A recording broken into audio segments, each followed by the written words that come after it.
हरि ओम, नमो नमः, सुसंध्या, शुभ रात्रि च। अहमस्मि डॉक्टर दीपेश्वर शास्त्री, संस्कृत प्रशिक्षण कार्यक्रमे भवतां सर्वेषां हार्दिकं स्वागतम, अभिनंदनम, वंदनम च। आइए संस्कृत प्रशिक्षण कार्यक्रम में प्रतिदिन की भांति मैं आपको एक पाठ लेकर के चल रहा हूँ। विगत दिनों लकार विज्ञानम पाठ को पढ़ा रहा था, आज उसके दूसरे चरण को लेकर के आया हूँ। प्यारी छात्र छात्राओं, शिक्षक साथियों, भाइयों बहनों, शिक्षिकाओं, ये जो संस्कृत में जो प्रत्यय विज्ञानम पाठ है, विगत दिनों अर्थात पिछले दिनों मैंने कत्वा प्रत्यय और ल्य प्रत्यय, कत्वा का अर्थ है कर की या कर, ल्य प्रत्यय का कर की या कर अर्थ में प्रयोग होता है, उसको बताया। क्या आप संस्कृत के लकारों को बिना जाने, बिना याद किए प्रत्यय को जानकर के सरल भाषा में संस्कृत को जानना चाहते हैं? क्या आप धारा प्रवाह संस्कृत बोलना चाहते हैं? क्या आप धारा प्रवाह संस्कृत में लिखना चाहते हैं? जल्दी जल्दी वाक्यों को प्रयोग करना चाहते हैं? तो ये प्रत्यय विज्ञानम पाठ को सीखिए और इसके आधार पर आप जो है ना संस्कृत में अपना पकड़ बनाइए। मेरा आपसे निवेदन है कि बहुत लोगों को संस्कृत के लकार धातु रूप शब्द रूप कठिन प्रतीत होते हैं, कठिन महसूस करते हैं, वो कठिन लगता है उनको, किंतु उनके लिए मैं लेके आया हूँ प्रत्यय विज्ञानम पाठ को लेकर के आया हूँ। आइए इसके बारे में जानना चाहते हैं। इसको ऋषियों ने कहा प्रत्यायति प्रत्यायति अर्थम वा स प्रत्ययः, अर्थात जिसके द्वारा जिस प्रत्यय के माध्यम से अर्थों का ज्ञान होता है, अर्थों का परिज्ञान होता है, वह प्रत्यय कहलाता है। वैसे भी दार्शनिक भाषा में, दर्शन की भाषा में प्रत्यय का अर्थ है ज्ञान होता है। आपको प्रत्यय कितना है, मतलब आपको ज्ञान कितना है, ऐसा इसमें कहा जाता है। तो सबसे पहले मैं पहले दिन भी आपको बताया था, महर्षि पाणिनि जी ने अष्टाध्यायी नामक महाग्रंथ की तीसरे अध्याय में कृत्याह नामक सूत्र का निर्माण किया और उसके अधिकार में ये कृत प्रत्यय होते हैं। कृत प्रत्यय के अंतर्गत में कत कतवतु निष्ठा एक सूत्र है, तवतु निष्ठा, कत कतवतु निष्ठा, ये जो इन प्रत्ययों का नाम है। अक्त और अक्तवतु प्रत्यय को निष्ठा प्रत्यय कहते हैं। इन दोनों का नाम निष्ठा है। कत का नाम और कतवतु प्रत्यय दोनों का नाम निष्ठा है। और निष्ठा जो है भूतकाल में होते हैं। भूति निष्ठा, भूतकाल में निष्ठा प्रत्ययों का प्रयोग होता है। ये दो निष्ठा प्रत्यय हैं। आइए इसके बारे में आपको प्रयोग बताना चाहता हूँ। ये कत प्रत्यय क्या है और कतवतु प्रत्यय का प्रयोग क्या होता है, आपने इसको जाना। लंग लकार में, लंग लकार भूतकाल में प्रयोग होता है। पास्ट टेंस के लिए लंग लकार प्रयोग होता है। लंग लकार के स्थान पर आप लंग लकार की धातुओं को न याद करके आप इस कत और कतवतु प्रत्यय का प्रयोग कर सकती हैं। तो आइए इसके बारे में आप जानिए और जो है अन्यों को जानकारी दीजिए। सबसे पहले जानिए कत प्रत्यय का क लोप हो जाएगा और त शेष रहेगा केवल। तो इसमें मूल धातु में त जोड़ देंगे तो उसका बन जाएगा पठितः पढ़ा था, खादितः खाया था, लिखितः लिखा था, हसितः हंसा था, गतः गया था, आगतः आया था, क्रीडितः खेला था। ऐसे कत प्रत्यय में जितने भी धातु हैं, 3000, 4000, 5000 जो भी धातु पाठ में धातु हैं, उन सब में कत प्रत्यय लगा करके भूतकाल के रूप बना सकती हैं। तो मैं इसको बताने का प्रयास किया। कत प्रत्यय जो है कहाँ कहाँ प्रयोग होता है, कर्मवाच्य में और भाववाच्य में कत प्रत्यय का प्रयोग होता है। जैसे इसका उदाहरण मैं आपको बताऊंगा।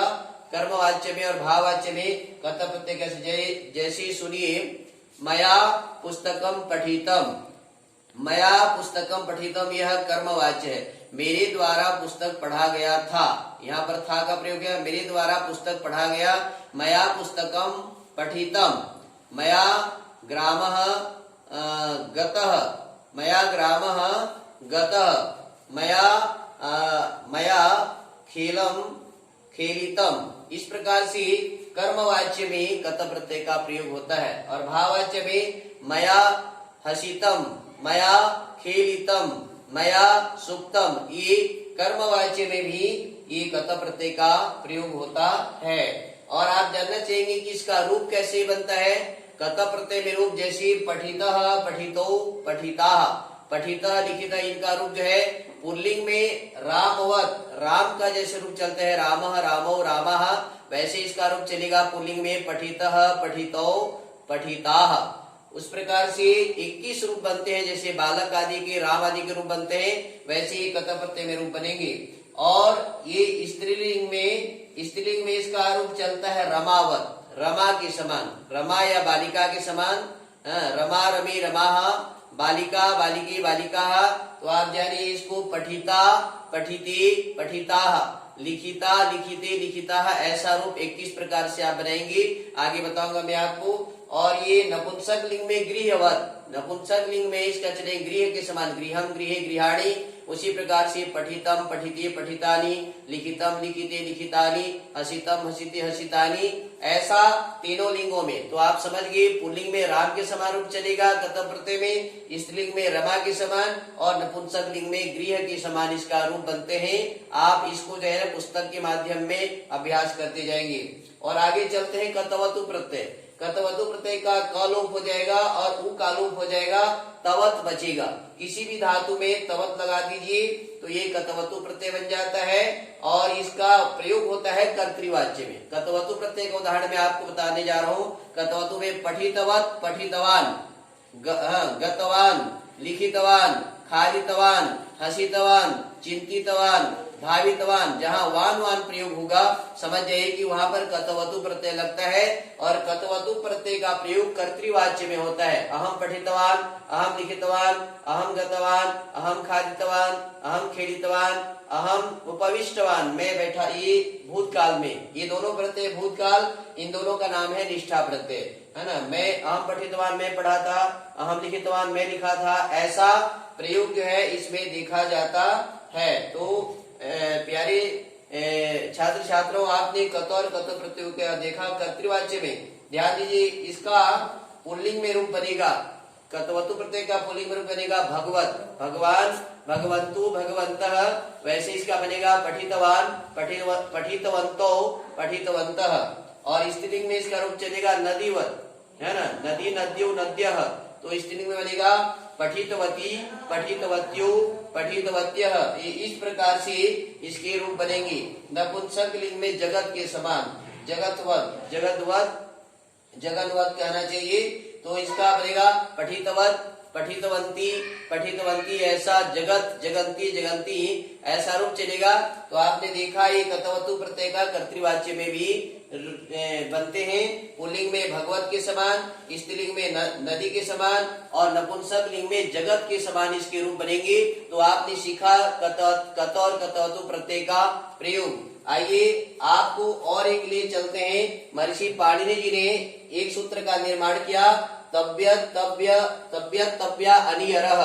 ध्यान दीजिए, तब्यत, तब्या, अनियरः, ये अष्टाध्यायी के तीसरे अध्याय में यह सूत्र आपको मिल जाएगा। इसका अर्थ है चाहिए अर्थ में, चाहिए अर्थ में जो विधि है, आप विधि लिंग लकार का प्रयोग करते हैं।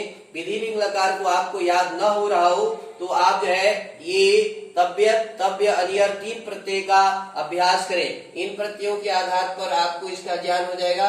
चाहिए अर्थ में तब्यत, तब्य, अनियर प्रत्यय होता है। देखिए यहाँ पर तब्यत प्रत्यय का लोप हो जाएगा तो तब्य बचेगा, त का लोप हो जाएगा, और इसका अर्थ है चाहिए। देखिए उदाहरण बता रहा हूँ तब्यत प्रत्यय का, पठितव्यम, पढ़ना चाहिए, लिखितव्यम, लिखना चाहिए, हसितव्यम, हंसना चाहिए, खादितव्यम, खाना चाहिए, गंतव्यम, जाना चाहिए, आगंतव्यम, आना चाहिए। ये तब्यत और तब्य प्रत्यय का है। उसी प्रकार से अनियर प्रत्यय का, अनियर प्रत्यय में अनिय शेष रहेगा, अनिय और र का लोप हो जाएगा।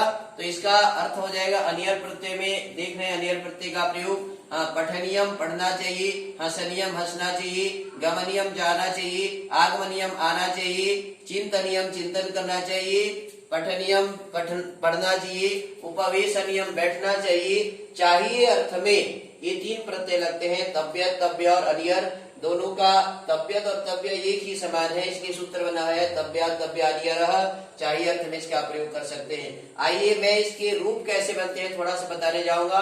तब्यत प्रत्यय लगा करके किसी भी धातु का आप रूप बनाएंगे तो पुल्लिंग में रामवत, राम के समान चलेगा। उदाहरण लेते हैं हम लोग तब्यत का, पठितव्यः पठितव्यौ पठितव्याः, रामः रामौ रामाः, बालकः बालको बालकः। तो आपने पुल्लिंग में सुना रामवत, इसका रूप चलेगा पठितव्यः पठितव्यौ पठितव्याः। स्त्रीलिंग में रमावत, पठितव्या पठितव्ये पठितव्याः, रमा रमे रमाः, ऐसा रमावत कहा गया है। और नपुंसक लिंग में गृहवत, घर के समान, गृहम गृहे गृहाणी। तो मैं इसको रूप बना रहा हूँ पठितव्यम पठितव्ये पठितव्यानि। ये तीनों लिंगों में, पुल्लिंग में रामवत, राम के समान, स्त्रीलिंग में रमावत, रमा के समान, नपुंसक लिंग में गृहवत, घर या घर गृह के समान इसके रूप बनते हैं। ये तब्यत प्रत्यय का आप देख रहे हैं, यहाँ पर उदाहरण दिया हुआ है। पठितव्या पुल्लिंग का है और ये पठितव्या स्त्रीलिंग का है, पठितव्यम नपुंसक लिंग का है। और खाद धातु को उसी प्रकार से खादितव्यः खादितव्या खादितव्यम, इस प्रकार से ये तीनों लिंगों में आपको बताने का प्रयास किया है। आइए चलिए लास्ट की ओर चलते हैं। ये अनियर प्रत्यय, अनियर प्रत्यय भी ये चाहिए अर्थ में, ये जो तीनों प्रत्यय दिखाई दे रहे हैं ये चाहिए अर्थ में वर्तमान काल को निर्देश करते हैं। इधर का कत और कतवतु जो निष्ठा प्रत्यय ये भूतकाल को बताते हैं, तो भूत से हम जो है वर्तमान की ओर चल रहे हैं। आप अनियर प्रत्यय का अनिय जानिए, इसका भी रूप पुल्लिंग में राम के समान। उदाहरण मैंने बताया था पट का अनियर में पठनियम, खादनियम, गमनियम, हसनियम, चिंतनियम, ये सारे अनियर प्रत्यय के उदाहरण है। आप धातु पाठ में किसी भी धातु में अनियर प्रत्यय लगाइए तो उसका अर्थ चाहिए अर्थ में हो जाएगा। इसका भी रूप बनेगा पुल्लिंग में रामवत, राम के समान, स्त्रीलिंग में रमावत, रमा के तुल्य, और नपुंसक लिंग में गृहवत, गृह के समान इसका रूप चलेगा। आइए चलते हैं इसका एक एक उदाहरण। पुल्लिंग में पठनीयः, पठनीयः ध्यान दीजिए, पठनीयः पठनीयो पठनीयाः, रामः रामौ रामाः, इस प्रकार से रूप बनता है। और स्त्रीलिंग में रमा के तुल्य, रमा रमी रमाः, बालिका बालिके बालिकाः, वैसे इसका बनेगा पठनीया पठनीये पठनीयाः। इस प्रकार से द्वितीय तृतीय सप्तमी तक 21 रूप बनेंगे। आगे शब्द रूप प्रकरण में मैं इनका रूप बताने का प्रयास करूंगा।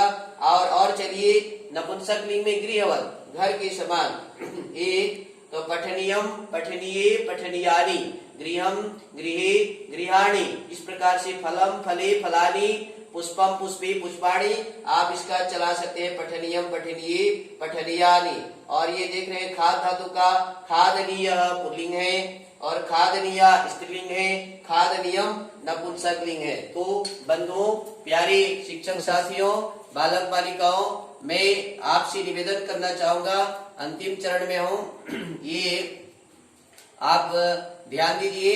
इस प्रकार से आप कत कतवतु प्रत्यय और चाहिए और है ना, चाहिए और अनिय अर्थ में इसका आप जो है ना प्रयोग कर सकते हैं। ध्यान दीजिए, कत और कत प्रत्यय के माध्यम से आप भूतकाल में, तब्यत तब्य और अनियर के माध्यम से आप जो है ना वर्तमान काल में इसका जानकारी प्राप्त कर सकते हैं, जान सकते हैं। ये भूतकाल में था थे थी, मतलब गया था गए थे गई थी, ऐसा प्रयोग होगा। इसका चाहिए विधि अर्थ में प्रयोग होता है। तो मैं आप सबको धन्यवाद देना चाहता हूँ, समस्त शिक्षक साथियों को, शिक्षिकाओं बहनों को, प्यारी छात्र छात्राओं को। आप संस्कृत को धारा प्रवाह सीखिए, पढ़िए, जानिए। उसके लिए मेरे प्रत्यय विद्यारंभ पाठ से आप जुड़िए, आचार्य दिव्येश्वर शास्त्री से आप लगातार जुड़िए। जो लोग नहीं जानते हैं संस्कृत के जिज्ञासुओं को इसको संप्रेषित कीजिए, संस्कृत के बारे में अधिक से अधिक लोगों को शेयर कीजिए, इस वीडियो को लाइक कीजिए, सब्सक्राइब कीजिए और ज्यादा से ज्यादा लोगों में इसको भेजते जाइए।